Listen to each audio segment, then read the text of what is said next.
नमस्कार, आप देख रहे हैं वीके न्यूज। मैं हूं दिवाकर विक्रम सिंह।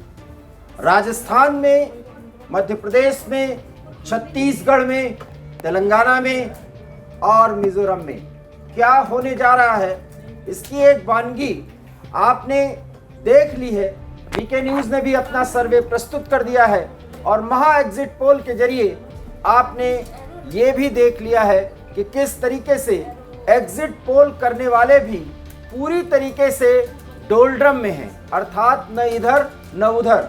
हालांकि 3 राज्यों में वो कांग्रेस को बढ़त दिखा रहे हैं, 2 राज्य में भारतीय जनता पार्टी को, लेकिन अब एग्जिट पोल पर सब सवाल उठा रहे हैं। सवाल उठाना भी लाजमी है क्योंकि जिस तरीके से महा एग्जिट पोल के ये नतीजे आप देख सकते हैं, इसमें जो वेरिएशंस दिखाए गए हैं वो पूरी तरीके से भ्रामक है। और खबर तो ये भी है कि एग्जिट पोल करने वाले और एग्जिट पोल पर चर्चा करने वाले दोनों बहुत परेशान हैं, क्योंकि उनकी नज़र में इस बार के एग्जिट पोल संभावनाओं पर नहीं बल्कि कागजों पर सिर्फ अनुभव के आधार पर तैयार कर लिए गए हैं और उसको लेकर के जब वास्तविक रिजल्ट आएंगे तो उस पर जनता सवाल उठाएगी और एग्जिट पोल करने वालों की विश्वसनीयता लगभग जाती रहेगी। और यही कारण है कि एक तरफ तमाम न्यूज़ चैनल के लोग परेशान हैं, एग्जिट पोल करने वाले परेशान हैं, लेकिन वीके न्यूज़ अपने दावे पर खड़ा है और हमने चारों राज्यों में जो स्थिति बताई है उस पर आज भी कायम है। और हमारे एग्जिट पोल, आप यूँ कह सकते हैं सर्वे, जो ओपिनियन पोल से एग्जिट पोल तक एक ही तरीके से आगे बढ़ा है और हम उस पर कायम हैं।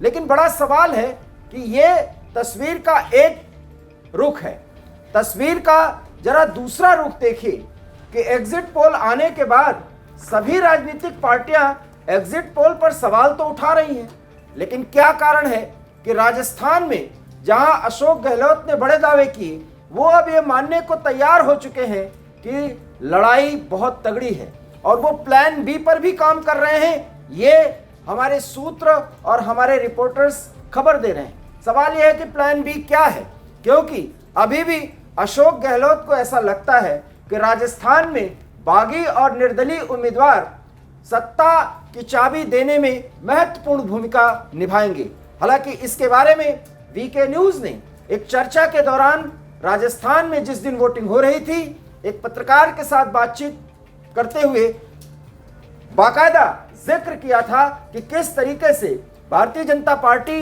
और कांग्रेस के लिए ये बागी या निर्दलीय उम्मीदवार मुश्किलें पैदा करेंगे। बताया ये जा रहा है कि जब रिजल्ट आएगा तो 25 से 30 सीट ऐसे होंगे जो बागियों के होंगे या तो निर्दलीयों के होंगे और उनको अपने पाले में करने की कवायद में या तो भारतीय जनता पार्टी सफल होगी या अशोक गहलोत, क्योंकि अशोक गहलोत के ही कंधे पर अभी पूरा भार कांग्रेस के हाईकमान ने सौंपा है। बात राजस्थान की ही नहीं, मध्य प्रदेश में कमलनाथ के कंधे पर बंदूक रख करके आलाकमान ने जितने बड़े दावे किए, अब एग्जिट पोल में उस दावे के नजदीक भी कांग्रेस नहीं पहुंच रही है। लेकिन कमलनाथ भी दावा कर रहे हैं कि परसेप्शन के आधार पर विजन बना करके और एग्जिट पोल करने वाले टीवी चैनल्स के तमाम रिपोर्ट्स और उनकी जानकारियां सब धरी की धरी रह जाएंगी और कांग्रेस की सरकार 3 दिसंबर को पता चल जाएगा कि बनने वाली है। हालांकि हमने आपको पहले ही बताया कि मिठाइयां बनवाने का जो दौर, कमलनाथ के नेतृत्व में सरकार बनाने की जो खुशी कांग्रेस को दिख रही थी, जब इंटरनल रिपोर्ट्स आई तो मिठाइयों के बनाने का ऑर्डर देने का वो दौर थम गया और प्लान बी पर कांग्रेस ने वहां भी काम करना शुरू कर दिया। और वो प्लान बी क्या है, अब आप समझ सकते हैं। अगर कांग्रेस की स्थिति बहुत अच्छी नहीं रही, कुछ ही सीटों का फासला होगा, तो कांग्रेस को अपनी पार्टी को बचाने का एक बड़ा चैलेंज उसके सामने खड़ा होगा और वीके न्यूज़ ने आपको इसके बारे में भी बता दिया है। हालांकि भारतीय जनता पार्टी को किसी पार्टी को तोड़ने की जरूरत नहीं पड़ेगी, ये भी हमने आपको बताया, उसका आधार बताया। बात सिर्फ मध्य प्रदेश की ही नहीं, छत्तीसगढ़ में जो भूपेश बघेल पूरी तरीके से दावा कर रहे हैं कि वो 90 में 75 सीटें जीतेंगे और अपने संकल्प को दोहराते हुए वो कह रहे हैं कि हम उस बात पर कायम हैं। उनको ये भरोसा इसलिए हो रहा है क्योंकि तमाम एग्जिट पोल और महा एग्जिट पोल के आप स्क्रीन पर ये नतीजे देखिए, उसमें बहुत बड़ी संख्या में जो विश्लेषक हैं वो मान रहे हैं कि जो जीत कांग्रेस की भूपेश बघेल के नेतृत्व में दिखाई जा रही है वो जीत और भी बढ़ सकती है। मतलब भूपेश बघेल को लगता है कि 75 सीट जीतकर वो कांग्रेस सरकार की वापसी दोबारा कराएंगे। सवाल ये है कि फिर कांग्रेस आला कमान छत्तीसगढ़ को लेकर इतना क्यों परेशान है। हालांकि छत्तीसगढ़ पर आज भी वीके न्यूज अपने दिए गए सर्वे पर कायम है और वहां भारतीय जनता पार्टी की सरकार बनेगी। और इसके पीछे वो आधार है कि आखिर में भूपेश बघेल को जब इतना भरोसा है तो फिर वो इतने घबराए हुए क्यों हैं, ये भी एक बड़ा सवाल है। हालांकि किसी भी एग्जिट पोल और किसी भी संभावनाओं के आधार पर अपने मत को परिवर्तित कर देना ये सिर्फ ताश के पत्तों की तरह का एक खेल है। ऐसा खेल नहीं करना चाहिए। हमें यह लगता है, वीके न्यूज ने जो जमीनी हकीकत देखी है कि वहां पर भारतीय जनता पार्टी किस कारण से फायदे में आएगी, उस कारण को हमने बार बार जिक्र किया है और अभी भी हम कह रहे हैं 3 दिसंबर का इंतजार करिए। छत्तीसगढ़ में भी रिजल्ट चौंकाने वाले होंगे और उसके पीछे सबसे बड़ा आधार महिलाओं का भूपेश बघेल से नाराज होना और शराबबंदी को लेकर भूपेश बघेल की जो सोच थी उसको पूरी तरीके से प्रभावी न करना एक बड़ा कारण है। और इन्हीं कारणों के आधार पर जो वोट दिख रहा है कांग्रेस के समर्थन में, क्योंकि ये जो महा एग्जिट पोल है और एग्जिट पोल करने वाली तमाम एजेंसियां, अभी तो हम आपको कुछ ऐसी भी बातें बता सकते हैं जिसमें लोगों को खुद के ही एग्जिट पोल करने और कराने के तरीके पर भरोसा नहीं है। और इसलिए तमाम चैनलों में जहां लोग गए हैं उनके बीच में ये वार्तालाप और गुफ्तगू के दौर भी चले हैं, ऐसा बताया जा रहा है, जिसमें कहा जा रहा है कि वो आश्वस्त नहीं है कि उनकी रिपोर्ट कितनी सही है कितनी गलत। मायने साफ है कि जमीन पर रह करके काम कम किया गया, अनुभव और जो एक प्रतिष्ठा है किसी एजेंसी की उसको आधार बना करके सिर्फ कागजों पर पार्टियों को सीट दे दी गई है। इसलिए सारे एग्जिट पोल उलट सकते हैं, पलट सकते हैं। अगर जमीन पर किया गया काम सही होगा तो वो सही आएगा। इसलिए राजनीतिक पार्टियों को बहुत घबराने की जरूरत नहीं, लेकिन 3 दिसंबर के पहले कांग्रेस में इतनी घबराहट है तो क्यों है, इसके पीछे एक बड़ा कारण है।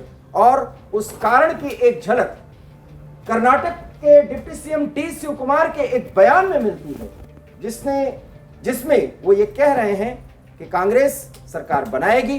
5 राज्यों में हम रिजॉर्ट को तैयार करके रख रहे हैं और प्लान बी पर हम सोचे हुए हैं कि हमें सरकार कैसे बनाना है।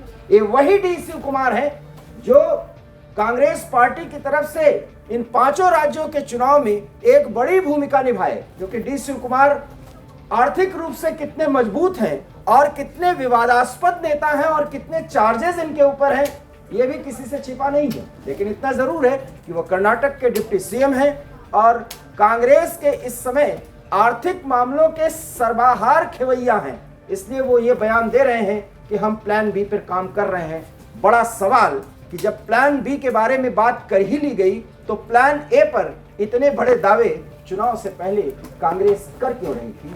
यही वो सवाल है जिससे लगता है कि कांग्रेस की जमीन 5 राज्यों के चुनाव में अगर तेलंगाना को छोड़ दिया जाए तो वो कमज़ोर हो चुकी है। वहाँ पर खड़े होने के लिए जो मजबूत आधार चाहिए वो फिलहाल अभी तो नहीं दिख रही है। नतीजे साफ हैं और 3 दिसंबर को ये पता भी चल जाएगा कि जिस तरीके से इंडी अलायंस का नेतृत्व करने के लिए 5 राज्यों के चुनाव में कांग्रेस अपनी एक ताकत दिखाना चाहती थी, मध्य प्रदेश में उसे एहसास होगा कि किस तरीके से उसी अलायंस के धड़ों ने ही कांग्रेस को इस स्थिति में ला दिया। छत्तीसगढ़ में ओवर कॉन्फिडेंस ने कांग्रेस को इस स्थिति में ला दिया और राजस्थान की बात करें तो अशोक गहलोत की मनमानी ने किस तरीके से कांग्रेस से जुड़े युवाओं को कांग्रेस से दूर कर दिया। अब ये सारा कुछ मामला 3 दिसंबर को पता चलेगा, लेकिन इतना ज़रूर है कि ज़रा अशोक गहलोत का बॉडी लैंग्वेज देखिए, जो चुनाव के बाद वो किसी भी सार्वजनिक मूवमेंट पर हैं, उनके चेहरे की हवाइयाँ तो उड़ी हुई दिख रही हैं। रही बात तेलंगाना की, तो तेलंगाना में बीआरएस को जितना कमज़ोर दिखाया जा रहा है, आज भी हम अपने इस रुख पर कायम हैं कि तेलंगाना में बहुत कुछ ऐसा नहीं होने जा रहा है कि कांग्रेस की बम की स्थिति बने। हाँ, इतना ज़रूर है कि भारतीय जनता पार्टी एक ऐसी उपस्थिति दर्ज कराएगी जो सबको चौंकाने वाली होगी। हमने मिज़ोरम पर बहुत ज़्यादा काम नहीं किया, लेकिन मिज़ो नेशनल फ्रंट मिज़ोरम में एक बड़ी पार्टी के रूप में उभरने जा रही है। ये एक इनपुट है और मिज़ोरम के चुनाव में भी भारतीय जनता पार्टी एक दस्तक देती हुई पार्टी कम से कम मिज़ोरम के संदर्भ में देखी जाती है। हाँ, ऐसा ज़रूर है कि भारतीय जनता पार्टी का वोट प्रतिशत मिज़ोरम में भी बढ़ेगा, क्योंकि मणिपुर हिंसा के बाद जिस तरीके से इंडिया अलायंस ने पूरे नॉर्थ ईस्ट में एंटी भाजपा मूवमेंट बनाने की कोशिश की है और उसका एक सांप्रदायिक आधार तैयार करने का काम किया है, उसका फायदा मिज़ोरम के चुनाव में भी भारतीय जनता पार्टी को मिलेगा, जिसमें उसका वोट शेयर निश्चित रूप से बढ़ेगा। आज भी महा एग्जिट पोल के बाद, अपने दावे के बाद, उसी बात को कायम रखते हुए हमने 5 राज्यों पर आपके सामने चर्चा की और 3 दिसंबर को भी हम आपके साथ लगातार जुड़ेंगे और बताएंगे कि हमने जो दावे किए उसमें कितनी सच्चाई है और उसका आधार क्या है। हम अपने दावों से और अपने सर्वे से पीछे नहीं हट रहे हैं, लेकिन चलते चलते आपको ये ज़रूर बताना चाहते हैं कि कांग्रेस के बड़े नेताओं की हवाइयाँ उड़ी हुई हैं। आखिर में ओवर कॉन्फिडेंस ने उनके लिए किस तरीके से मुश्किलें खड़ी कर दी हैं, ये एक बड़ा सवाल है। वीके न्यूज़ में फिलहाल इतना ही। दीजिए इजाज़त, देखते रहिए वीके न्यूज़। नमस्कार। वीके न्यूज़, राष्ट्र के नाम।